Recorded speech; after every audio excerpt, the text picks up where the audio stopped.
Dear students, এই ভিডিওটোত আজি আমি আলোচনা কৰিম প্ৰিপজিশনৰ বিষয়ে। সচৰাচৰ বাক্যত ব্যৱহাৰ হোৱা যিবিলাক প্ৰিপজিশন at, on, in, on, over, to, by, with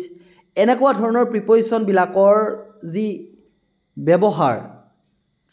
কৰাৰ যিটো নিয়ম আমি সেই বিষয়ে আলোচনা কৰিম। সো আজিৰ ভিডিওটো সেই নিয়মবিলাক সহজ কৰি অলপ বেলেগ ধৰণে ভিডিওটো বনাবলৈ চেষ্টা কৰা হৈছে। গতিকে তোমালোকে ভিডিওটো শেষলৈকে চাই থাকিবা। প্ৰথমে আমি চাব লাগিব at, on, in এই তিনিটা প্ৰিপজিশনৰ ব্যৱহাৰ। আৰু এটা কথা মনত ৰাখিবা, এটা প্ৰিপজিশন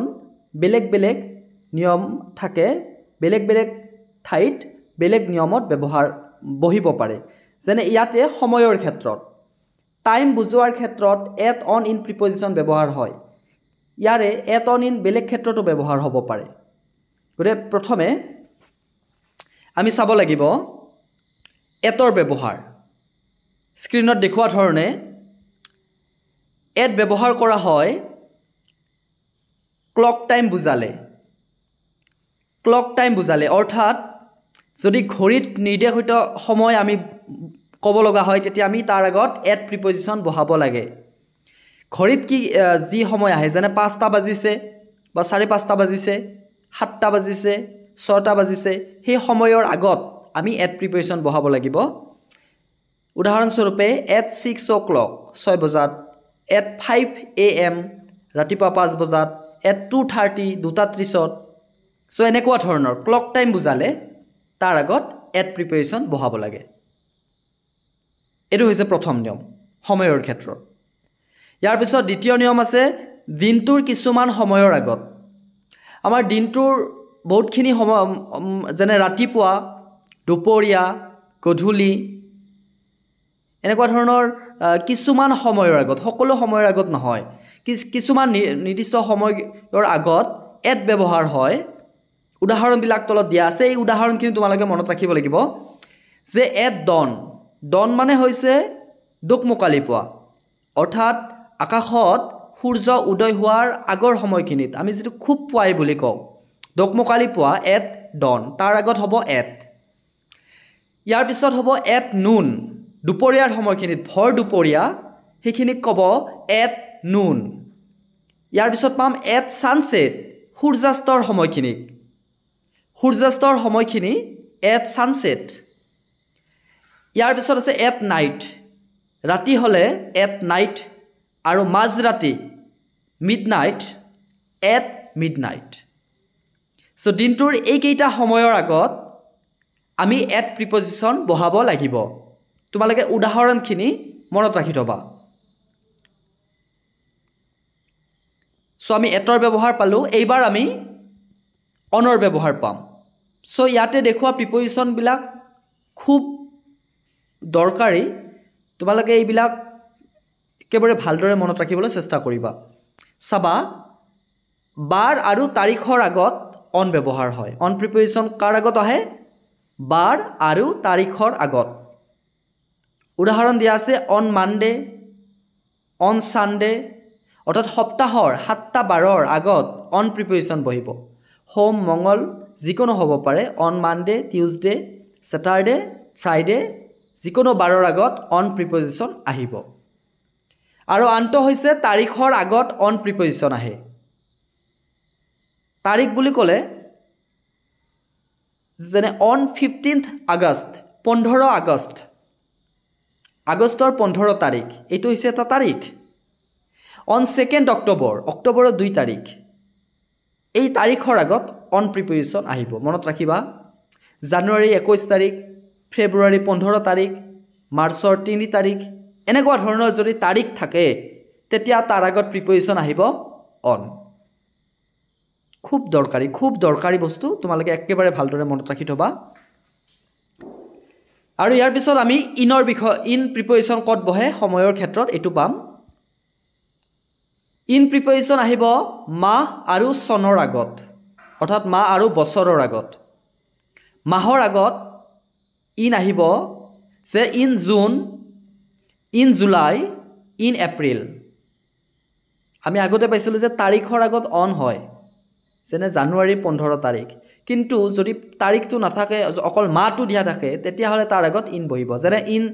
জানুৱাৰী in March in April in November in December in August এনেকুৱা ধৰণে আৰু চনৰ আগত অৰ্থাৎ বছৰৰ আগত যে 2024 2005 1950 ইত্যাদিৰ আগত ইন হ'ব ইন 2023 ইন 1947 এইটো হ'ব ইন আন এটা নিয়ম আছে যে ঋতুৰ আগত ইন হ'ব ঋতু 4টা ঋতু আমাৰ অসমীয়াত আমি গ্ৰীষ্ম বৰ্ষা শৰৎ হেমন্ত শীত বসন্ত আমি পাওঁ স্প্ৰিং সামাৰ ইংৰাজীত প্ৰধানত 4টা ঋতু পোৱা যায় স্প্ৰিং সামাৰ অটাম উইন্টাৰ গ্ৰীষ্ম স্প্ৰিং সিজন সামাৰ স্প্ৰিং মানে হৈছে বসন্তকাল সামাৰ মানে গ্ৰীষ্মকাল অটাম মানে হৈছে শৰৎকাল আৰু উইন্টাৰ মানে হৈছে শীতকাল এই ঋতুৰ আগত প্ৰিপজিচন বহিব in summer in autumn in winter উদাহৰণস্বৰূপে দিয়া আছে আৰু আন এটা মনত ৰাখিব লগা হৈছে যে দিনটোৰ কিছুমান সময়ৰ আগত আমি অলপ আগতে আলোচনা কৰিছোঁ যে দিনটোৰ কিছুমান সময়ৰ আগত এট প্ৰিপজিচন বহে যেনে ডকমকালি পুৱা ভৰ দুপৰীয়া তাৰপিছত সূৰ্যাস্তৰ সময় ৰাতি মাজৰাতি এনেকুৱা আৰু আন কিছুমান সময়ৰ আগত ইন প্ৰিপজিচন বহিব যেনে ইন দা মৰ্নিং ৰাতিপুৱা ইন দা আফটাৰনুন দুপৰীয়া ইন দা ইভিনিং সন্ধিয়া এই তিনিটা সময়ৰ আগত প্ৰিপজিচন আহিব ইন তোমালোকে উদাহৰণ তিনিটা মনত ৰাখি থবা গতিকে সময়ৰ আগত আমি এইখিনি প্ৰিপজিচন পালোঁ তোমালোকে এট অন ইন কেনেদৰে সময়ৰ আগত ক্ষেত্ৰত প্ৰিপজিচন ব্যৱহাৰ হয় এইখিনি খুব ইম্পৰ্টেণ্ট আৰু মনত ৰাখি থ'বলগীয়া এইবাৰ আমি ঠাইৰ ক্ষেত্ৰত চাম যে কেনেকুৱা ঠাইৰ আগত কি প্ৰিপজিচন আহিব সেই বিষয়ে আমি আলোচনা কৰিম সো ভিডিঅ'টো চাই থাকক যদি তোমালোকৰ ভিডিঅ'টো ভাল লাগিছে তেতিয়াহ'লে তোমালোকে লাইক কৰিবা আৰু চেনেলটো ছাবস্ক্ৰাইব কৰি দিবা এইবাৰ ঠাইৰ ক্ষেত্ৰত কি প্ৰিপজিচন আহিব এট আৰু ইন এই যেটো এট প্ৰিপজিচন আৰু ইন দুইটা সময়ৰ ক্ষেত্ৰতো আহিছিল আৰু ঠাইৰ ক্ষেত্ৰতো আহিব এট আৰু ইন প্ৰথমতে দিয়া আছে এট ইয়াৰ ব্যৱহাৰ এনেকুৱা যে সৰু ঠাই যেনে গাঁও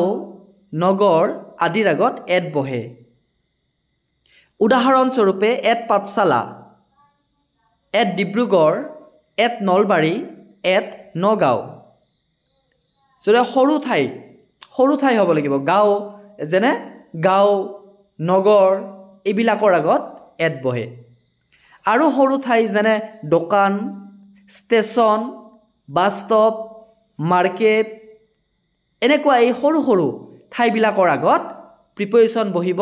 এট মনত ৰাখিবা এট দ্য ষ্টেচন হ'ব ষ্টেচনত এট দ্য বাছ ষ্টপত এট দ্য মাৰ্কেট বজাৰত তেনেকুৱা ধৰণে হয় আৰু ইয়াতে দেখুৱা যেটো ডিব্ৰুগড় আছে বা নলবাৰী বা নগাঁও এইবিলাক সৰু ঠাইয়ে হয় এইবিলাকৰ আগত এট প্ৰিপজিচন বহিব এইবাৰ চহৰ নহয় আমাৰ অসমত ডাঙৰ চহৰ হৈছে গুৱাহাটীৰ আগত এট প্ৰিপজিচন নবহে বাকি গুৱাহাটীৰ আগত প্ৰিপজিচন বহিব ইন কাৰণ ডাঙৰ ঠাইৰ আগত ইন প্ৰিপজিচন বহিব বাকি যিমান ঠাই আছে এইবিলাকৰ আগত এট প্ৰিপজিচন বহিব এইবাৰ চাবা ইনৰ ব্যৱহাৰ এনেকুৱা যে ডাঙৰ ঠাই যেনে চহৰ ৰাজ্য দেশ মহাদেশ আদিৰ আগত ইন বহে ডাঙৰ ঠাই হ'ব লাগিব চহৰ দিল্লী মুম্বাই কলকাতা আমাৰ অসমত এখন ডাঙৰ চহৰ আছে এইখন আছে গুৱাহাটীৰ আগত ইন বহিব বাকিবিলাকৰ আগত নগাঁও তেজপুৰ শিৱসাগৰ এইবিলাকৰ আগত এট বহিব এইবিলাক ডাঙৰ চিটি নহয় চহৰ নহয় গতে in Guwahati in Assam in Delhi in Mumbai এনেকুৱা হ'ব ইন ইণ্ডিয়া ইন অষ্ট্ৰেলিয়া এনেকুৱা ডাঙৰ ঠাইৰ আগত ইন প্ৰিপজিচন বহিব এইটো মনত ৰাখিবা ইয়াৰ পিছত আমি চাম অন আৰু অভাৰৰ ব্যৱহাৰ চাম 3 নম্বৰত চাব লাগিব অন আৰু অভাৰ এইবাৰ এই দুইটা শব্দৰ অৰ্থ কি অৰ্থত ব্যৱহাৰ হৈছে ওপৰত আমি জানো অন মানে ওপৰত অভাৰ মানেও ওপৰত দুইটা প্ৰিপজিশ্যনৰ মাজত ডিফাৰেন্স কি কেনেকুৱা বাক্যত কোনটো আহিব অন আহিব কত অভাৰ আহিব কত এইটো চাম আমি স্থান বস্তু এটাৰ যেটো স্থান অৱস্থান হেতু যে অনটো এনেকুৱা কোনো বস্তুৰ ওপৰত স্পৰ্শ হৈ থাকিলে অন বহিব মই কথাষাৰ বুজাই দিছো সহজভাৱে ধৰি লোৱা এখন টেবুলৰ ওপৰত এখন কিতাপ আছে কিতাপখন টেবুলখনৰ ওপৰত যে আছে টেবুলৰ লগত স্পৰ্শ হৈ আছে সেইকাৰণে ইয়াতে অন হ'ব অন দা টেবুল হ'ব অন দা টেবুল